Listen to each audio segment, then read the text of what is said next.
abang selalu mengatakan bahwa Alkitab dipelintir dan begitu. Setahu saya itu banyak yang sebenarnya itu dalam Al-Quran itu diambil dari Alkitab juga, bang. Jadi apakah boleh dikatakan dipelintir sementara banyak riwayat, tulisan dan segala yang ada di dalam itu dikatakan diambil dari Taurat dan Alkitab? Salam satu Tuhan.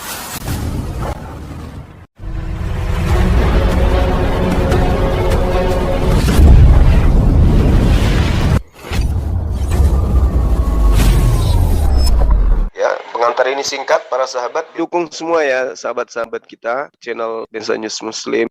Di like, di subscribe, di share sebanyak mungkin. Untuk supaya mencegah sahabat-sahabat kita di luar sana tidak terpengaruh terhadap pemurtadan.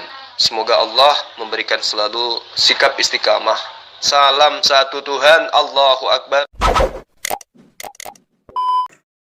Saya ingin bertanya untuk mengerucutkan kemudian materi kita. Siapa yang digantung di atas tiang salib dan siapa yang terkutuk di atas tiang salib? Sesuai dengan fakta di lapangan, yang digantung oleh orang Roma itu siapa dan yang terkutuk di situ itu siapa? Silakan Anda jawab dengan jujur. Sebab ada tertulis terkutuklah orang yang digantung di atas tiang salib. Pada kenyataannya, fakta real di lapangan, siapa yang digantung di atas salib? Bang Suma atau Tuhan Anda? Dialah yang terkutuk. Dalam pandangan Islam, yang terkutuk itu iblis. Silakan Anda jujur, hati-hati dalam berbicara. Saya butuh kejujuran. Silakan Bung. Oke, terima kasih Adinda, teman-teman Islam. Lihat, tontonlah kami berdua Gurunda versus Gurunda, siapa yang tumbang dan siapa yang akan trauma. Oke, saya akan menanggapi dulu yang pertama bahwa Adinda Juman tetap ke bahwa yang dimaksud mendatangi Maram 71 itu kan orang kafir. Saya katakan bahwa kami sebagai pengikut Isa itu di atas orang kafir. Jadi pertanyaan saya tadi, mana di Al-Quran bahwa pengikut Nabi Muhammad di atas orang kafir? Jadi pengikut Isa jelas di atas orang kafir. Pengikut Nabi Muhammad yang di mana bahwa dikatakan pengikut Muhammad itu di atas orang kafir. Itu tanggung jawabkan itu Adinda Juma. Jangan beleng-beleng sama Gurunda yang tak terkalahkan ini.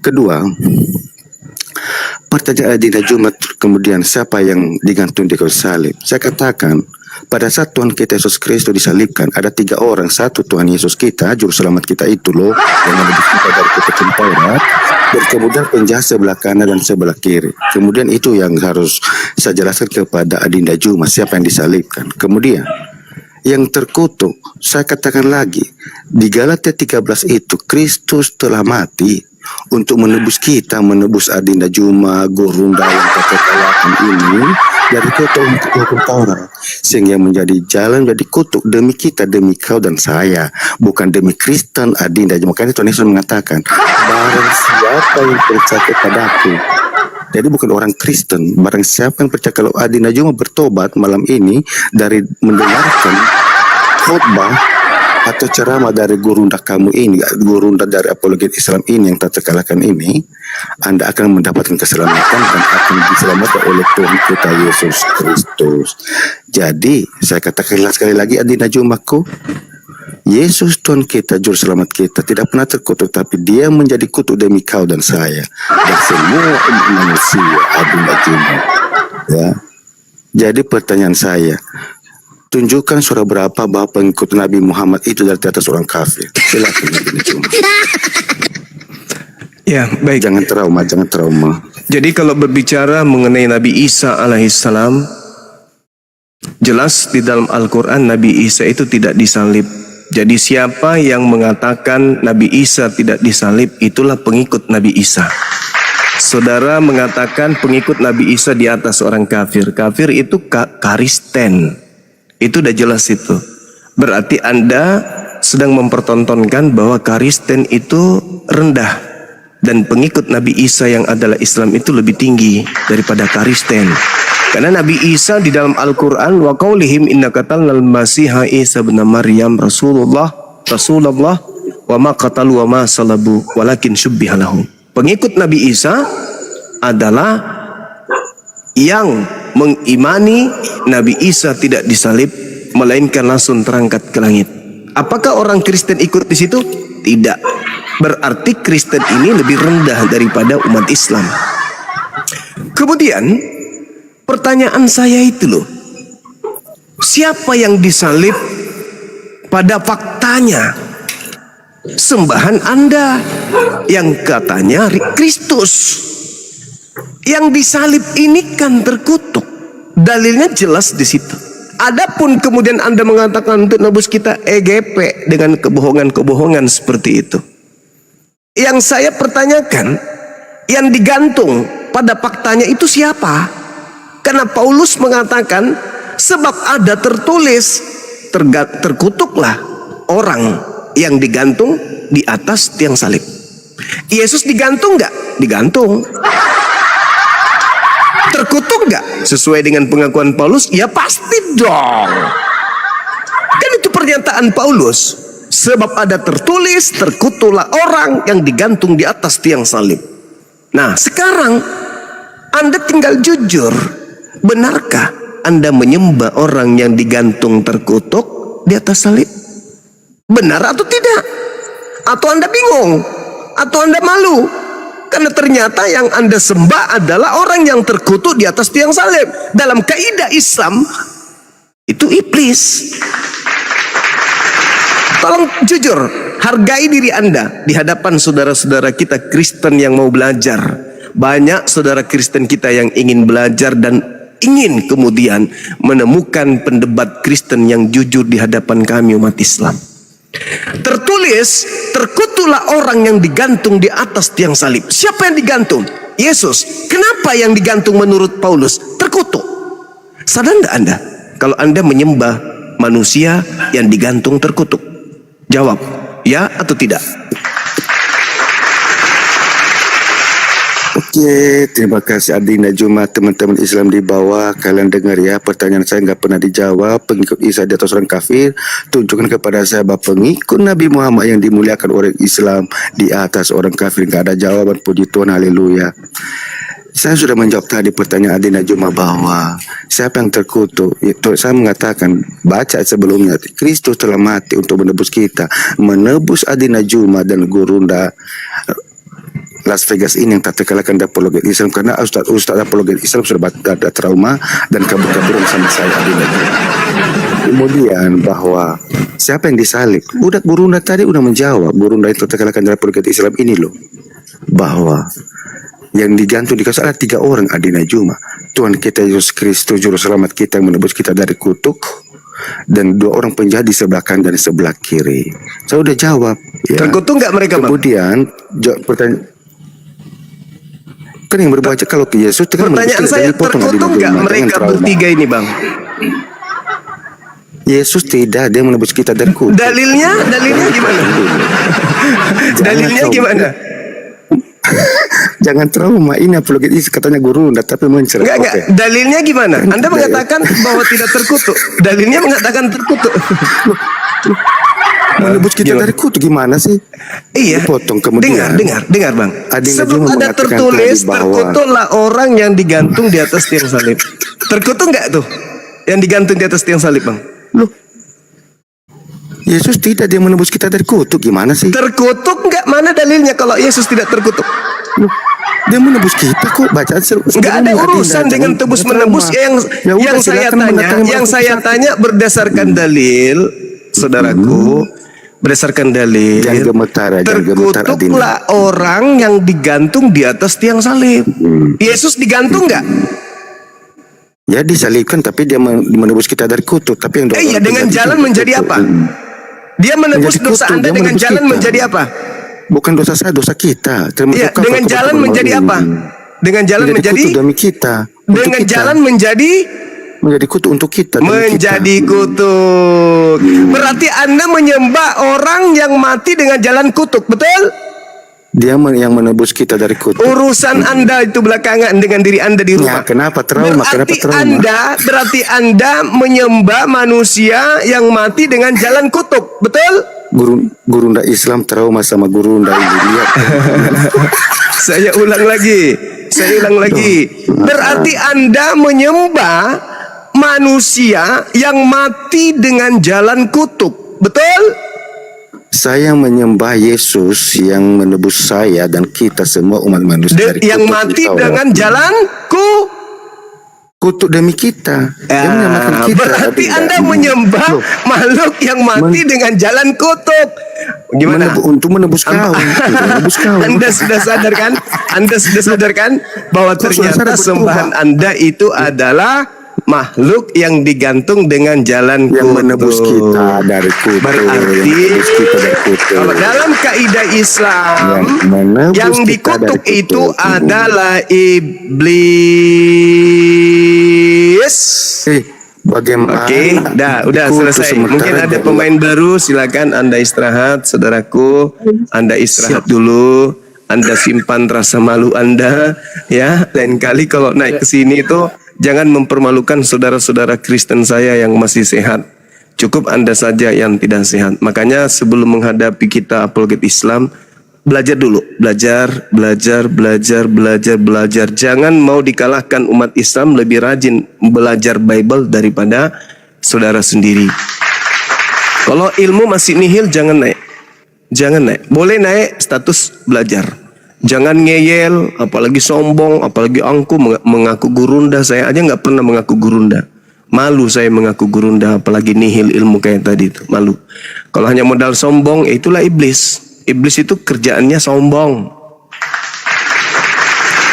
Berbicara mengenai derajat antara Islam dan Anda yang tadi, Al-Quran sudah menarasikan, Zalikal kitabul la raiba fihi hudal lil muttaqin. Al-Quran itu tidak ada keraguan di dalamnya, petunjuk bagi orang yang bertakwa.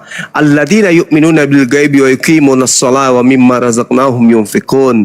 Orang-orang yang beriman pada yang gaib, menegakkan salat, menginfakkan sebagian rezeki yang Allah anugerahkan kepada mereka.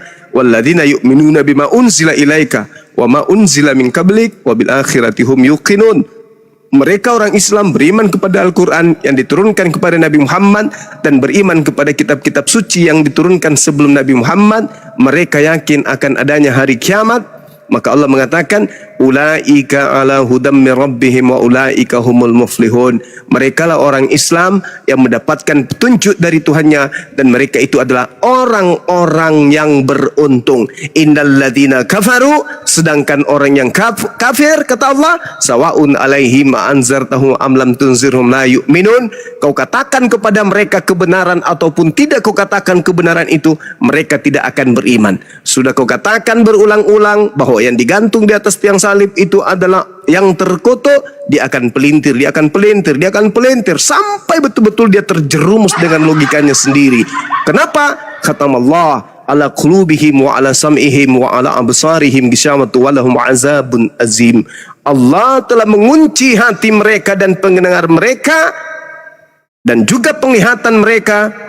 Ada penutup. Bagi mereka azab neraka yang sangat pedih. Tertulis, terbaca, tapi dia matanya tertutup. Dipelintir. Kenapa? Karena dia adalah penyesat. Saya kira begitu. Satu saudara kita gugur dari medan perang. Silakan satu lagi. Assalamualaikum warahmatullahi wabarakatuh. Sahabat muslim semuanya yang ada di sini. Ya, malam Bang. Bang Regar. Sebentar ya, kita sapa dulu. Sebentar Bang ya, kita sapa dulu. Ada Bang Baal. Assalamualaikum warahmatullahi wabarakatuh. Dan Bang Blender. Assalamualaikum. Waalaikumsalam. Waalaikumsalam. Waalaikumsalam warahmatullahi. Selalu ceria ya, selalu semangat. Oke. Izin teman-teman ya, ini kan tema pinggir jurang nih yang lagi kita bahas. Izin kalau bisa dikencangkan tap-tapnya ini karena pinggir jurang ini loh. Waalaikumsalam yang baru bergabung. Saya kasih kesempatan untuk Bang Aldaus sekali lagi, Bang Aldaus yang lagi menyimak dari tadi di bawah, silakan kirim permintaan Bang Aldaus, nanti kita naikkan. Ini ada Bang Gareng, ini agamanya apa? Sama UIM ini agamanya apa nih? Bang Gimbal juga ini agamanya apa? Coba yang bertiga di atas Komal ini buka mute-nya dong. Regan ya Kristen. Bentar lah ya, sabar lah. Ini ada mungkin Kristen juga bertiga nih. Tapi kalau nggak jawab izin saya turunkan ya. Nanti pecah piring blender lagi. Oke, saya anggap mungkin salah tekan. Bang Waim Kristen atau Muslim agamanya Bang? Oke, izin turunkan ya Bang ya. Bang Gimbal ini agamanya apa? Oke, silakan lanjut Bang Regar. Silakan. Regan silakan. Buka mikrofonnya silakan. Selamat malam Bang Suma. Iya, Bang, iya Bang. Saya ngikutin nyimak dari tadi juga, jadi mau nanya nih, abang selalu mengatakan bahwa Alkitab dipelintir dan begitu. Setahu saya tuh banyak yang sebenarnya tuh dalam Al-Quran itu diambil dari Alkitab juga, Bang. Jadi apakah boleh dikatakan dipelintir sementara banyak riwayat, tulisan dan segala yang ada di dalam tuh dikatakan diambil dari Taurat dan Alkitab? Ya, mohon dijelaskan Bang gitu. Iya, baik abangku, baik. Jadi berbicara tentang adanya kesamaan, kalau kita temukan nih dalam dialog lintas agama di mana Kristen mengambil kitabnya Yahudi dalam bentuk terjemah. Al-Quran diwahyukan oleh Allah yang maha melihat, maha mendengar, maha menyaksikan keadaan tentang Torah, tentang Zabur, tentang Injil. Lalu Al-Quran mengatakan kepada Nabi Muhammad, Bismillahirrahmanirrahim, wa min qablihi kitabu Musa imama wa rahmah wa hadza kitabu musaddiqul lisanan arabiyya liyunziral ladzina zalamu wa busyra lil muhsinin. Sebelum Al-Quran itu telah ada kitab Musa sebagai imam, sebagai petunjuk dan juga sebagai rahmat. Al-Quran ini adalah kitab yang membenarkan kitab-kitab sebelumnya yang datang kepadamu dalam bahasa Arab untuk memberi peringatan kepada orang-orang yang zalim. Jadi ayat suci Quran datang menjelaskan tentang Torah dalam bahasa Arab. Jadi kalau ada sisa-sisa Torah di dalam terjemah yang saudara pegang, lalu Anda temukan sama dalam Al-Quran, itu karena pencipta langit dan bumi mewahyukan tentang isi Torah itu dalam bahasa Arab ke dalam Al-Quranul Karim yang diberikan kepada baginda Rasulullah Muhammad SAW. Itu biasa abangku. Nah, terkait yang tadi yang saya katakan dipelintir, saudara kita yang tadi yang kita kasihi itu, yang memelintir kemudian isi dari Bibelnya sendiri. Di situ Galatia 3 nomor 13, Kristus telah menebus kita dari kutuk hukum Torah dengan jalan menjadi kutuk karena kita, sebab ada tertulis, terkutuklah orang yang digantung di atas tiang salib. Dia tidak mau mengaku kalau Yesus itu yang digantung, kalau Yesus itu terkutuk, kalau Yesus itu mati dalam keadaan kutuk. Nggak mau dia, berat untuk diakui. Makanya saya katakan dipelintirnya kemudian Bible-nya sendiri. Begitu abang. Baik Bang. Tapi maksudnya kalau dalam konteks terkutuk itu memang dalam kitab-kitab terdahulu pun dikatakan dia akan dicambuk, didera dan ya digantung, yang dikatakan terkutuk betul. Tapi bukan bahwa kita menyembah orang terkutuk Bang. Itu sebenarnya tidak. Saya melihat begini, sebenarnya tuh kaum muslim itu cuma mengakui, hanya mungkin malu-malu aja untuk mengakuinya. Karena memang ada beberapa perbedaan bahwa dia tidak dilahirkan dan menjadi manusia. Itu yang sebenarnya perbedaannya tuh di situ. Padahal rayakan aku dalam surat Maryam kan bilang apa? Hari kelahiranku, hari kematianku dan hari kebangkitanku. Itu kan itu jelas-jelas wafat dan bangkit, Bang. Bagaimana?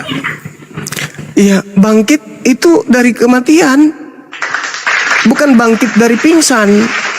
Bangkit itu ketika berbicara mengenai surah Maryam, itu betul-betul berbicara tentang kebangkitannya di hari kemudian. Bukan bangkit dari penyaliban, enggak. Itu bahasa yang jelas berbicara mengenai 3 fase dalam kehidupan manusia. Sama seperti Nabi Yahya di data ayat 15-nya, sebelum ayat 33 itu. Semoga diberkahi aku pada saat aku dilahirkan, pada saat aku dimatikan, dan pada saat aku dibangkitkan. Bangkitkan kapan? Ya pada saat hari kiamat sudah selesai. Manusia semua dibangkitkan dari kematian, termasuk Nabi Isa alaihissalam. Itu nggak ada hubungannya dengan penyaliban. Itu bukan berbicara mengenai penyaliban. Jadi kalau saudara mengatakan kita berbeda dari segi kelahiran, terkait dengan oknum ini. Ya, itu betul. Memang kita berbeda. Justru karena itulah kita berdiskusi untuk mencari ilmu, memberikan edukasi pemahaman. Yang kita sedang bahas di sini, di dalam ajaran agama Islam, abangku, yang mati, yang dikutuk itu, yang kekal mati, kekal di neraka itu adalah iblis. Sedangkan di dalam agama saudara, yang mati terkutuk itu adalah sembahan saudara. Memang berat, saya pun tak terima gitu loh. Tapi mau kayak mana? Ada tertulis dalam Bible kayak begitu. Yang sesungguhnya pun aku tak terima, saudara-saudara Kristenku, kok bisa dikatakan menyembah kepada makhluk yang dikutuk oleh Elohim. Nah sekarang permasalahannya adalah dalil yang dituliskan oleh Paulus, apakah itu firman Tuhan atau bukan firman Tuhan? Yang Paulus katakan bahwa Yesus mati di atas tiang salib dengan jalan menjadi kutub. Ini fitnah atau firman Tuhan? Kalau saya pribadi ini fitnah. Kenapa ini fitnah? Karena Paulus sendiri yang menorehkan sebelumnya di data 10-nya di Galatia 3 itu. Apa kata Paulus? Terkutuklah orang yang tidak setia melakukan segala sesuatu yang tertulis dalam kitab hukum Taurat. Itu kata Paulus. Jadi yang terkutuk adalah orang yang tidak melakukan segala sesuatu yang tertulis di dalam hukum Taurat. Yesus melakukan, bukan? Ya, Yesus adalah hamba Tuhan yang taat melakukan hukum Taurat. Terus kenapa Paulus mengatakan Kristus yang menebus kemudian orang-orang di luar Yahudi dari kutuk hukum Taurat dengan jalan menjadi kutuk? Ini firman Tuhan atau fitnah? Karena keadaan ini memaksa kita untuk terima. Karena tertulisnya begitu. Ku baca ulang bang ya. Kristus telah menebus kita. Kita di sini Kristen, karena kami tidak. Dari kutuk hukum Taurat dengan jalan menjadi kutuk katara dalam bahasa Yunani. Nah, bagaimana dong? Ternyata Kristus menebus Kristen dari kutuk hukum Taurat dengan jalan menjadi apa? Menjadi berkah? Bukan. Menjadi selamat? Tidak. Menjadi kebenaran? Tidak. Tapi menjadi kutuk. Ini berat. Cuman saudara Kristen tidak menyadari kebanyakan. Coba dengan seksama dipelajari Bible itu. Yesus mati karena berkah atau Yesus mati karena kutuk? Yesusnya mati dengan jalan kutuk.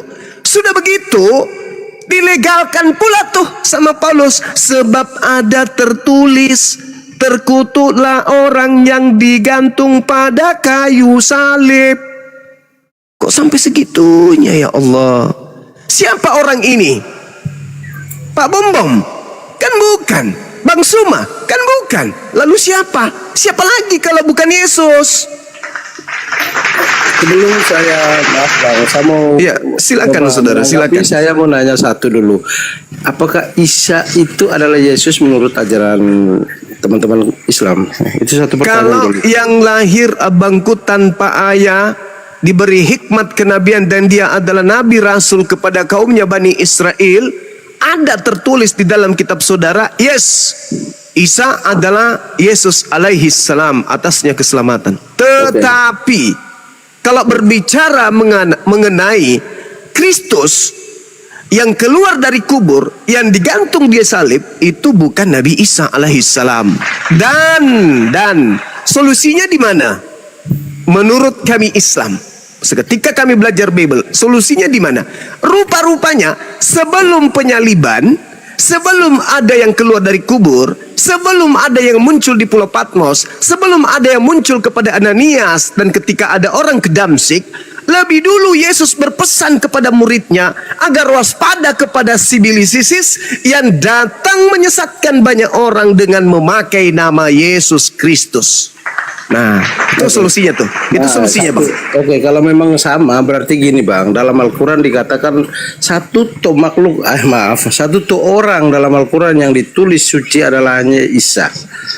Itu digaris bawahi dulu. Ketika dengan latar belakangnya lahir tanpa ayah dan dia adalah yang membawa banyak mujizat dalam tulisan dalam Al-Quran. Oke, itu satu. Yang kedua mengenai terkutuk. Itu dalam perjanjian lama itu dituliskan bahwasanya zaman Nabi Nuh itu anggap aja kiamat. Jadi dari situlah firman Tuhan turun mengatakan bahwa saya tidak sekali-kali membinasakan lagi umatku, tapi saya akan menyelamatkannya. Dalam perjalanan waktu, dia akan menembusnya sendiri dengan segala siksa dera dan penderitaan yang sampai terkutuk itu karena pelanggaran manusia. Datanglah Tuhan dalam diri Yesus Kristus sebagai manusia. Begitu Bang. Jadi kalau soal yang pertama tadi, dia adalah suci, itu hanya ada satu loh kata yang mungkin dalam Al-Quran dikatakan manusia suci, hanya Isa. Yang tadi saya garis bawahi mungkin sama, yaitu harus diakui dulu di situ. Makasih. Oke, baik saudaraku. Jadi Al-Quran memang betul menyatakan Nabi Isa itu adalah hamba Allah yang suci. Betul. Kisah Para Rasul 4 nomor 30. Ulurkanlah tanganmu untuk menyembuhkan orang dan adakanlah tanda-tanda dan mujizat-mujizat oleh nama Yesus hambamu yang kudus. Memang Yesus itu hamba yang suci, kudus. Betul. Oleh karena itulah kami tidak percaya kalau yang mati terkutuk itu Yesus. Karena Yesus itu manusia suci. Manusia suci kok mati terkutuk? Ini firman Tuhan kan memang kayak gitu? Di mana dalilnya Paulus mengaku menerima firman dari Elohim? Tidak ada Bang, itu murni catatan dia sendiri karena kedatangan Kristus. Sedangkan sebelum itu terjadi, Yesus menasihati muridnya Bani Israel agar waspada kepada Yesus palsu yang menyesatkan. Itu dalil dan itu ada di dalam kitab saudara. Sehingga ketika kita berbicara mengenai hal ini, alhamdulillah umat Islam tidak akan kebingungan untuk menemukan benang merah antara Nabi Isa dengan Yesus. Sebelum ada yang keluar dari kubur, sebelum ada yang ngaku-ngaku Yesus kemudian di atas tiang salib, sebelum ada ngaku-ngaku kemudian Yesus di Pulau Patmos dan ketika di Damsyik, Yesus asli sudah menasihati Bani Israel agar waspada kepada penyesat, iblis, planos yang datang kepada mereka dengan menyamar memakai nama Yesus Kristus. Matius 24 nomor 24, apa kata Yesus? Kristus palsu, Yesus palsu, dan nabinya atau rasulnya atau wakilnya akan datang melakukan banyak tanda yang dahsyat dan mujizat-mujizat serta kekuatan-kekuatan sekiranya mungkin menyesatkan orang-orang pilihan juga. Jadi kalau setelah Yesus itu tak ada di bumi, kemudian ada yang disalib, kemudian ada yang keluar dari kubur, lalu kemudian ada datang di Pulau Patmos, ada yang datang mengaku bahwa dia adalah Yesus sang bintang timur, ya wajar toh, karena itu untuk menggenapi nubuatan Yesus asli akan datangnya penyesat yang memakai namanya. Banyak orang akan disesatkan, ya wajar kalau banyak yang mengaku pengikutnya. Jadi begitu saudaraku. Mungkin membantah sendiri klaim yang tadi dikatakan dalam surah Maryam, diberkatilah hari kelahiran dan kematian dan kebangkitan. Dan di sini tidak diakui kematiannya, itu satu poin.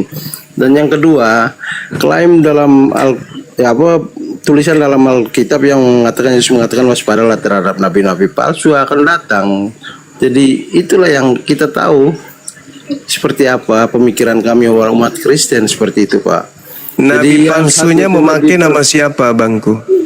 Dalam konteks kami tidak perlu menyebutnya siapapun, tapi Yesus mengatakan memakai namaku.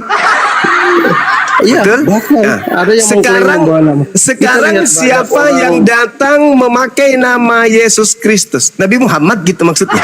Oh tidak, saya tidak pernah menyebut itu Bang. Oke, bagus. Sekarang ketika Paulus habis menghancurkan murid-muridnya, setelah itu dia memakai nama siapa untuk ngaku-ngaku Rasul Pak? Tidak, kalau dia itu mendapat penglihatan yang ajaib dan memang saudara, emang berat abangku, memang berat. Tidak. Memang berat. Paulus itu merupakan seorang rasul yang menurut kami Siapa Paulus menurut Yesus, Bang? Oh, dia dulu ahli Taurat orang. Enggak, menurut Yesus siapa Paulus ini? Kalau menurut Anda sebagai pengikut Paulus ini adalah bla bla. Wah, saya enggak pernah. Sekarang yang saya tanya abangku, siapa Paulus ini menurut Yesus? Oh, dari latar belakang dia tuh seorang yang jahat sih, semua bilang ya. Menurut Yesus, Abang, menurut Yesus. Menurut Yesus dia adalah penyiksa umat-umat Kristen dulu awalnya. Oh, Itu berarti menurut saudara, menurut Yesus, Paulus adalah oknum yang dinubuatkan Yesus dalam Matius 12 nomor 43 sampai 45, betul? Siapapun oknumnya itu. Berarti Kalau Paulus memanggil ini, ya, mohon maaf, ya, berarti Bang. Paulus ini adalah oknum yang kerasukan 8 iblis di dalam dirinya. Itu pengakuan Yesus. Maka wajarkah kemudian ketika Paulus jujur mengaku bahwa ada utusan iblis yang ada di dalam tubuhku? Karena Paulus menubuatkan orang yang bertobat yang ada di angkatan jahat itu akan masuk dalam tubuhnya 8 iblis yang membuatnya jauh semakin jahat sebelum dia membunuh muridnya. Itu nubuatan. Saya kasih petunjuk Matius 12 43 sampai 45. Ada oknum yang bertobat, lalu kemudian padanya iblis keluar. Setelah iblis keluar, ternyata iblisnya itu keluar bukan untuk pergi dari orang yang bertobat ini, melainkan pergi mencari iblis-iblis yang lain, sehingga dia masuk ke dalam tubuh orang yang bertobat tadi. Setelah masuk 8 iblis dalam tubuhnya, semakin menjadi-jadi penyesatannya. Dan Paulus mengaku, aku diberi suatu duri di dalam dagingku, yaitu seorang utusan iblis yang menggoco aku. Sebenarnya kalau kita melihat di situ dikatakan seorang, di original teksnya itu tidak ada kata seorang, tetapi dikatakan sebagai utusan iblis, tidak dikatakan sebagai seorang, tapi utusan iblis. Itu Bang, malaikat. Kalau saya fokus ke yang dua tadi Bang, itu tolong ini gak nyambung, karena setelah dalam Al-Quran dikatakan suci, satu-satunya yang dituliskan dalam itu suci. Kedua, Bang Juma itu menolak atau membantah sendiri klaimnya bahwa berkatilah hari kelahiranku sebagai manusia, iya, suci. Kedua, matianku yang tadi dianggap tidak mati, dan kebangkitan itu harus agak lebih dalam penjelasannya biar diterima. Itu, Bang. Coba. Oke, saudaraku, baik. Dengarkan saya pelan-pelan. Pelan-pelan saya bicara nih. Kalau Anda mengakui bahwasanya Nabi Isa itu suci, maka Anda pun harus mengakui bahwa Nabi Isa itu diberkahi dimanapun Nabi Isa berada. Kita harus jujur nih. Kami harus mengetahui nih, apakah saudara saya jujur mengakui bahwa Nabi Isa itu adalah manusia suci, dan Nabi Isa, menurut Nabi Isa, dia dimuliakan oleh Allah, dia diberkahi oleh Allah dimanapun Nabi Isa berada. Wa ja'alani mubarakan ainama kuntu. Dan aku, Nabi Isa, seorang yang diberkahi di mana saja aku berada. Karena Nabi Isa manusia suci, diberkahi dimanapun saja berada, maka mustahile yang terkutuk di atas salib itu adalah Nabi Isa alaihi salam. Saya bukan menjilat ludah saya, enggak, atau membantah dalil saya, enggak. Tak ada alat di dalam diri Anda yang bisa menangkap penjelasan saya. Nabi Isa suci, kalau begitu dia tidak terkutuk. Nabi Isa diberkahi dimanapun berada, kalau begitu dia tidak terkutuk. Lalu siapa yang terkutuk ini? Di Islam iblis, di Yahudi iblis, di Kristen Tuhan, betul? Betul Bang? Bukan, kalaupun dikatakan itu karena dia menangguh, dia turun ke bumi untuk menebus manusia dengan jalan gantung kayu salib, di mana dengan jalan menjadi apa Bang? Iya, yang dikatakan terkutuk harus gantung di kayu salib, ya terkutuk laporannya digantung. Berarti betul Anda menyembah manusia yang mati dengan jalanku. Iya, menebus kita yang terkutuk. Alhamdulillah. Karena di zaman itu udah dibasmi semua. Sudah dua orang yang mengaku Tuhan tidak akan sekali-kali untuk kalau menyembah makhluk yang mati dengan jalan kutuk. Adapun alasannya menanggung dosa, membayar dosa, membebaskan dosa, itu urusan belakang. Yang pasti Anda adalah penyembah manusia yang mati dengan jalan kutuk. Manusia yang mati dengan jalan kutuk itu bukan di surga tempat kembalinya, tetapi di neraka. Kalaupun benar dia menanggung dosa-dosa Anda, dia tanggungkan kemana? Ke surga atau ke neraka? Tetap aja ke neraka. Maka muncul pertanyaan demi ilmu. Apakah yang menanggung dosa-dosa ini ke neraka ini orang suci atau iblis? Karena dosa tempatnya neraka, bukan di surga. Ketika seluruh dosa dilimpahkan ke pundak Yesus, kemana Yesus membawanya? Surga? Mustahil. Lalu kemana? Ke neraka. Pertanyaan kedua muncul. Siapa yang ke neraka? Tuhan atau iblis?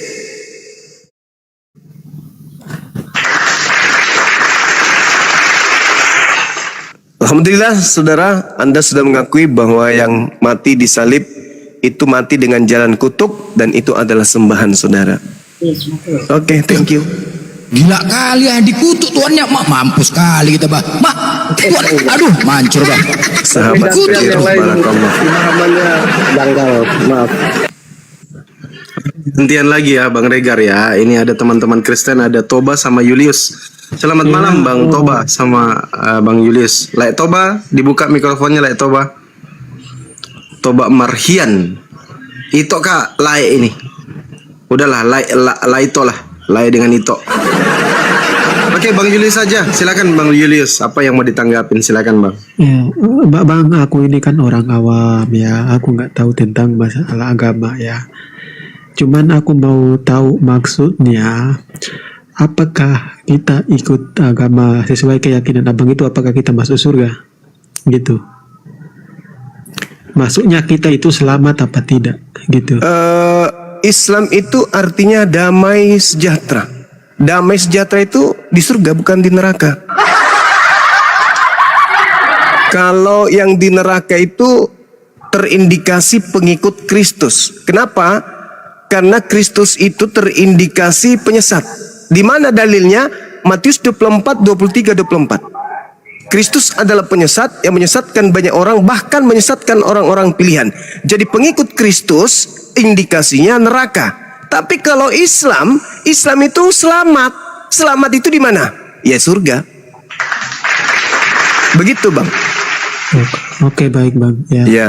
Jadi kesimpulannya Bang ya, kesimpulannya ya bahwa orang yang tidak beriman di luar Islam atau tidak beriman kepada Allah atau intinya di luar Islam tidak memiliki tempat kekekalan atau hidup yang kekal atau yang disebut kata sehari-hari bahwa surga. Benar nggak Bang kesimpulannya itu?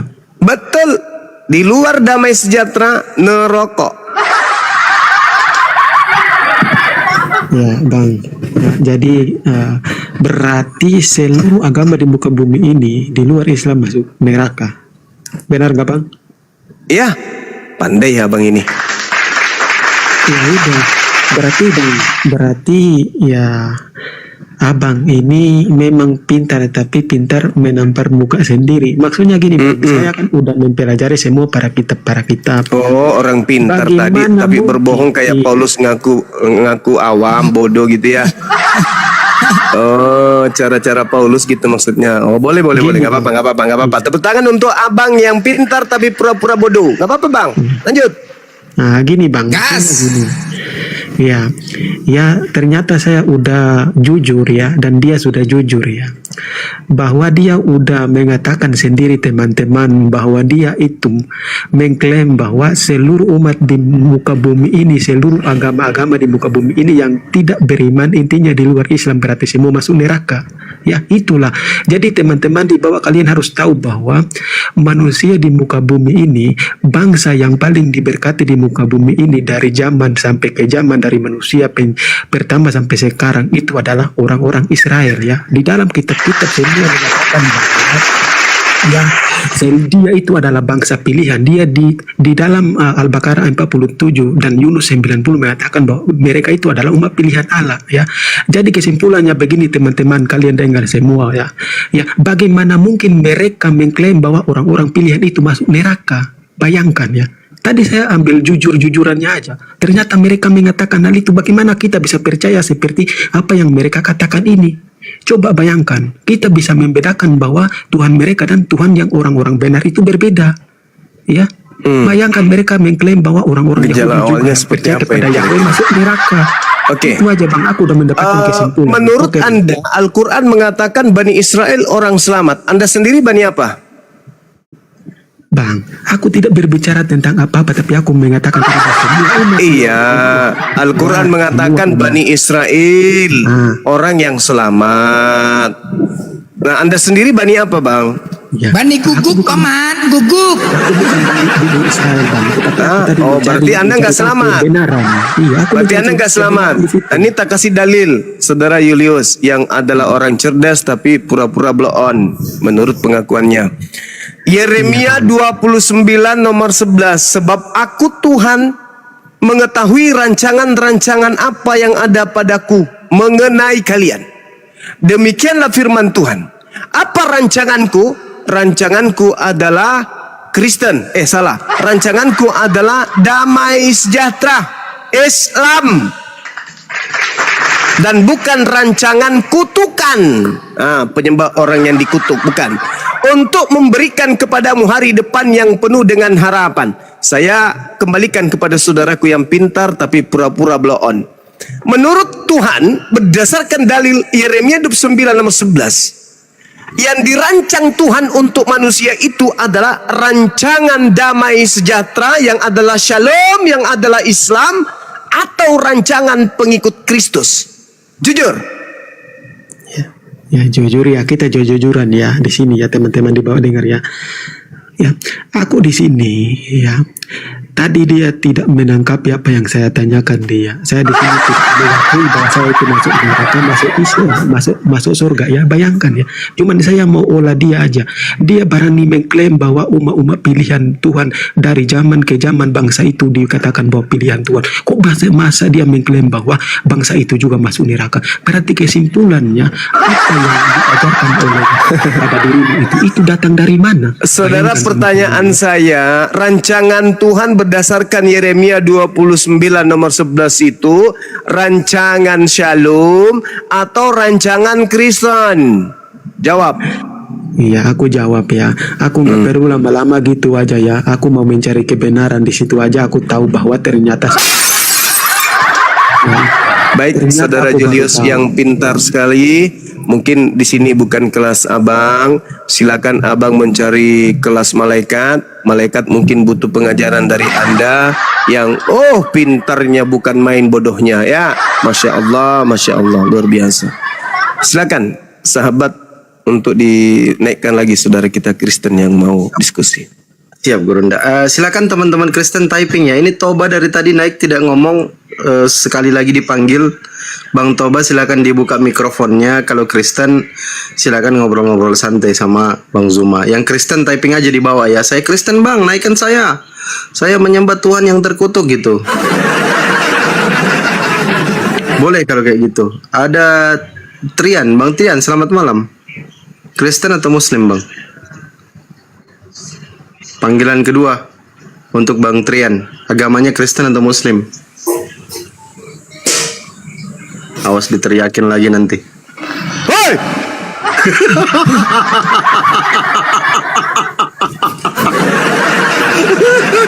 Udah ku bilang kalau mau berperang bawa pedang kau.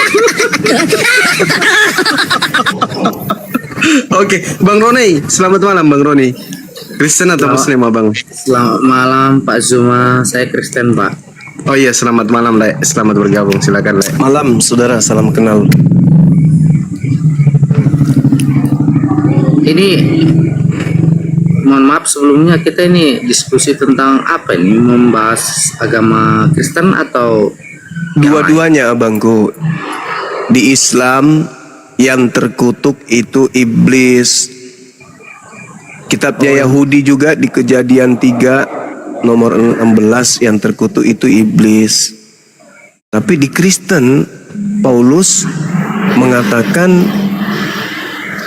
Kristus itu mati dengan jalan kutuk sebab ada tertulis terkutuklah orang yang digantung di atas tiang salib. Berarti ketika Anda menyembah Kristus yang digantung ini, berarti sebahan Anda mati dengan jalan kutuk. Sedangkan Islam yang mati dengan jalan kutuk itu iblis, Bang. Begitu juga kitabnya Yahudi yang digantung yang disalib itu juga yang dikutuk juga itu adalah iblis. Kenapa di Kristen justru yang disembah adalah yang dikutuk gitu, Bang? Itu mungkin keliru bapaknya. Kita itu Ya, mungkin. Silakan, Bang. itu ya bukan kita berdialog seperti ini ya. Kita sudah dari kitab-kitab. Maksudnya dari kitab saya Alkitab itu sejarahnya memang sudah ada, Pak, dari zaman kuno, Pak Zuma. Iya, Dari sejarahnya zaman-zamannya. bahwa kitab itu mengajarkan pengikutnya untuk menyembah kepada Dia yang mati terkutuk di atas salib, Bang. Kalau bolehkah saya Boleh. berai? Boleh. Kalau dalam ajaran saya itu, Pak, bagaimana ya? Saya juga bukannya terlalu hafal tentang namanya religi atau agama.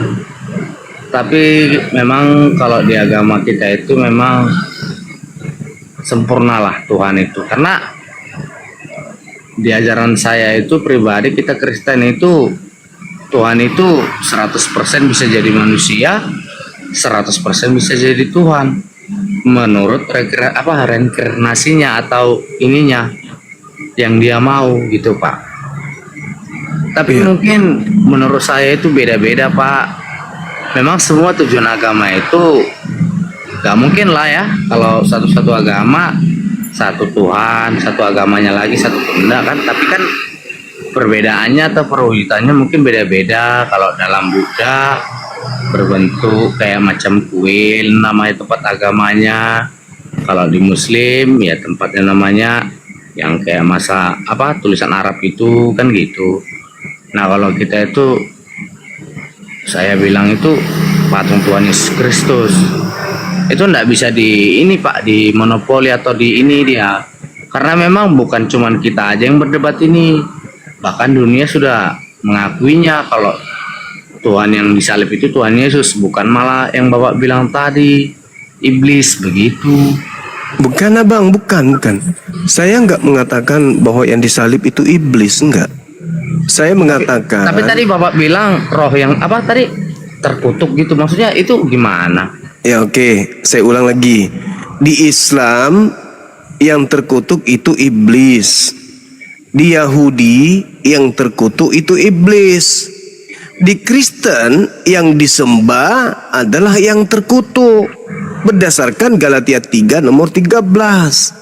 Kalau di Islam dan Yahudi yang dikutuk itu adalah iblis, kalau di Anda yang disembah itu yang dikutuk. Itu dalil, Bang. Galatia 3 nomor 13, Kristus. Ini Kristus siapa? Tuhan Anda kan, sembahan saudara kan. Kristus telah menebus kita. Kita di sini kan Kristen, pengikut Kristus. Kristus telah menebus kita dari kutuk hukum Taurat dengan jalan menjadi kutuk. Sebab ada tertulis, terkutuklah orang yang digantung di atas tiang salib. Itu pengakuan Paulus. Terkutuklah orang yang digantung di atas tiang salib. Siapa orang yang digantung ini? Yesus. Kenapa dia menurut Paulus terkutuk? Nah, orang yang digantung terkutuk ini yang adalah Yesus berdasarkan dalil itu adalah sembahan saudara. Berarti saudara menyembah orang yang terkutuk. Sekarang pertanyaannya yang mengutuknya siapa? Kan Tuhan. Nah sekarang yang dikutuk Tuhan itu orang benar atau iblis? Susah ya Pak ya kalau cerita yang berbeda ini, Pak. Barakallah pangkadirob. Ya enggak, saya berbicara Bible Anda menjelaskan begitu. Nah sekarang di dalam pengakuan Tuhan berdasarkan Bible kan banyak tuh. Ulangan 27 nomor 26, terkutuklah orang yang tidak melakukan hukum Taurat dengan perbuatan. Ulangan 21 nomor 22 23. Itu sebelum kelahiran Tuhan Yesus, Pak. Itu perjanjian lama yang Bapak kutip, bukan perjanjian baru. Itu kitabnya Yesus atau bukan, Abang? Yang saya tanya itu yang Bapak kutip itu perjanjian lama, bukan perjanjian baru, Pak. Iya, perjanjian lama itu kitabnya Yesus atau bukan, Abang? Itu sebelum Tuhan Yesus dilahirkan ke dunia atau lahir ke dunia berwujud sebagai manusia. Iya, maksud saya yang Anda katakan itu perjanjian lama itu memang kitabnya orang Yahudi. Yesus punya kitab itu, abangku. Itu kitabnya Makanya Yesus. dalam kitab saya itu, Pak, saya memang nggak terlalu ini begitu kalau gereja. Tapi kalau namanya itu kan ada itu, kalau nggak salah saya mengingatnya itu dalam kitab saya itu ada tertulis di Yohanes. Karena begitu besar kasih Allah sehingga ia rela menurunkan anaknya yang tunggal untuk dikorbankan. Di mana itu dalilnya, Bang? Nggak ada itu. Di Yohanes, Pak. Kalau nggak salah saya di Yohanes, Pak. Makanya saya itu, Pak, memang belum terlalu ini, Pak. Tetapi, Pak, begini, Nggak Pak. ada dalilnya begitu. Bukan begitu. Maksud saya begini, Bang Rone, izin Bang. Enggak, dengar dulu, Pak. Kita ini memang awam. Saya tahu Bapak itu paham agama, tapi agama orang lain yang Bapak pelajari, bukan agama Bapak sendiri. Begitu loh. Asal berdialog selalu agama Kristen yang Bapak bahas, bukan agama Ini Bapak agama sendiri. Ya, saya itulah kita, membahas Pak. dua Kita itu agama orang Kristen yang itu, Pak, ada hukum kasih. kasih Itu, apa Pak. itu? Kasih sengsara, kasih sesat. Hukum kasih itu, neraka. Pak, begini loh, Pak. Kalau perumpamaannya nggak usah heran. apabila Itulah kebetulan ditampar Suma. Beberapa kali Makasih. sampai terus. Bising. Udahlah, Pak. Bapak itu sama Nggak usah istri heran. aja Kalau kalah. memang komentar botol Saya ini semua. cuma Selamat malam. Izin ya. Selamat malam cuma. Selamat malam. Malam. Aku mau tanya Tuhan mana yang kau Jumat sembah? Baca An-Naml 91 Tuhan negeri Mekah. Oke. Al-Quran ditujukan buat siapa? Baik. Baca si surah itu Saya untuk satu-satu, penduduk satu-satu, Mekah Bang. dan negeri sekelilingnya. Satu-satu, Bang. Jadi Satu-satu. Tuhan di Alkitab adalah Tuhan Allah Israel.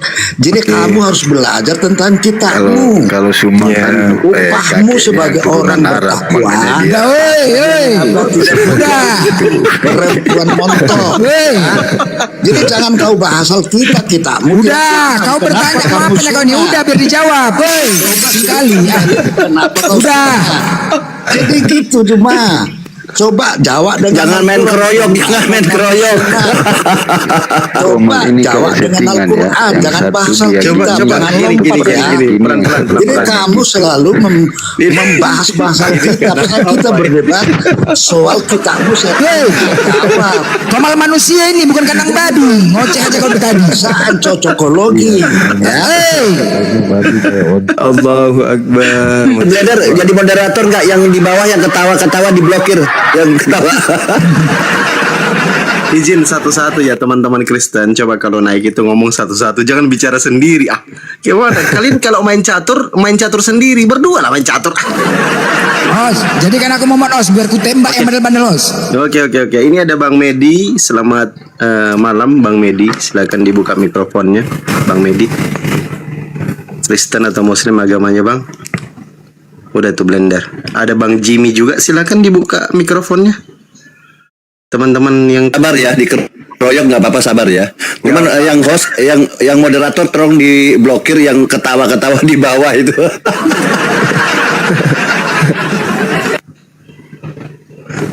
Allahu Akbar, Masya Allah. berarti cuma Bang Leomart yang Kristen ya. Silakan Bang Leomart. Ngomong pelan-pelan Bang ya. Ada Pak Guru nih, Pak Guru Marwoto. Selamat malam. Assalamualaikum Pak Guru. Waalaikumsalam warahmatullahi wabarakatuh. Malam semuanya. Ya, silakan Bang. Gini. Sedikit saya luruskan 1 menit aja terkait dengan Al-Quranul Karim Tuhan negeri Mekah. di dalam kitabnya orang Yahudi disebut begini terkait dengan Tuhan, dialah Tuhan semesta alam. Di dalam Hosea 12 nomor 5. Tuhan semesta alam. Apakah Tuhan semesta alam adalah Tuhan bagi negeri Mekah? Nah, itu pertanyaan sederhana.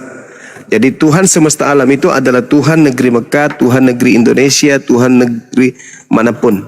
Karena dia adalah Tuhan semesta alam. Jadi kalau dikatakan saudara kami non-muslim, Tuhan negeri Mekah itu adalah Tuhan untuk negeri Mekah saja, berarti Tuhan Israel, Tuhan untuk orang Israel saja. Sedangkan Al-Quran mengatakan Allah adalah Rabbus samawati wal ard, Tuhan langit dan bumi.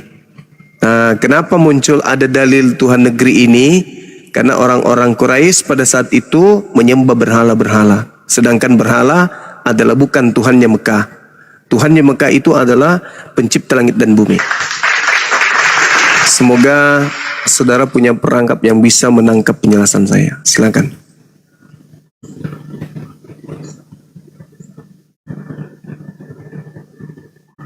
Mute-nya dibuka Bang Leo. Nanti diteriakin lagi Bang Leo. Jangan. Oh, jangan. Ya, saya mau bahas apa ini ya? Soalnya saya udah nggak percaya sama agama-agama sih. Mati minyak. Soalnya apa ya, Suma ya? Selama saya hidup saya nggak pernah dapat bukti sih. Salah satu orang gitu kayak gini ya, setiap agama kan selalu mengklaim punya Tuhan yang benar, ada surga neraka, tapi saya nggak pernah dapat orang yang udah meninggal terus hidup kembali, terus dia ngomong gini, oh ini Tuhan yang benar, ini agama yang benar, ini yang harus kita pilih. Nggak ada sih, semua kan hanya doktrin sama imannya aja, dan itu fakta sosialnya, itu fakta yang terjadi secara logik. Kenapa Anda nggak percaya lagi agama Anda Kristen? Alasannya? Semua agama, saya udah iya, semua agama kan memang tadinya Anda bukan Islam, tadinya Anda Kristen. Kenapa saudara tidak percaya Kristen lagi? Karena ya, kalau di Kristen salah satu contoh ya banyak juga pendeta suka bohong gini gitu, ritual-ritual agama semua dibuat oleh manusia. Setelah saya pelajari Muslim sama juga, ini nggak ada beda-bedanya, ini beda 11-12. Terus saya berlogika gini, ada benarnya juga, ngapain juga beragama? Orang kok belum pernah ada mati terus hidup lagi, terus dia ngomong gini, oh ini Tuhan yang benar, ini surga, ini agama yang harus kita imani. Ya dasarnya ternyata semua hanya doktrin, imani aja. Kalau misalnya dalam kelas ada ujian Bang, terus kunci jawabannya disertakan dengan soal. Gini Bang Suma, nggak bisa kasih analogi seperti itu, sesuatu yang sakral ya. Yaudah Anda dibawa aja dulu, Anda istirahat di bawah. Ya, oke. Anda di bawah, Anda mencangkul, silakan Anda mencangkul. Jadi bumi ini tempat kita hidup itu tempat ujian. Makanya kita itu diberi kehendak bebas. Jadi pada diri manusia itu yang pertama, manusia itu adalah makhluk intelektual, punya kecerdasan. Dengan kecerdasan manusia itu, jangankan kemudian melakukan penemuan, membantah Tuhannya pun bisa.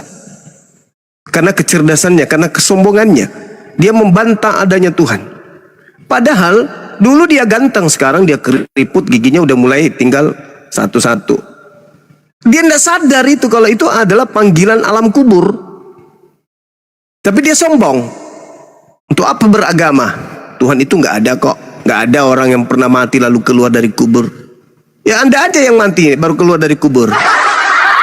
Alam semesta ini tempat ujian. Manusia itu pertama diberi kehendak bebas, diberi kemampuan intelijensi, ada insting kemanusiaan sebagai pemimpin.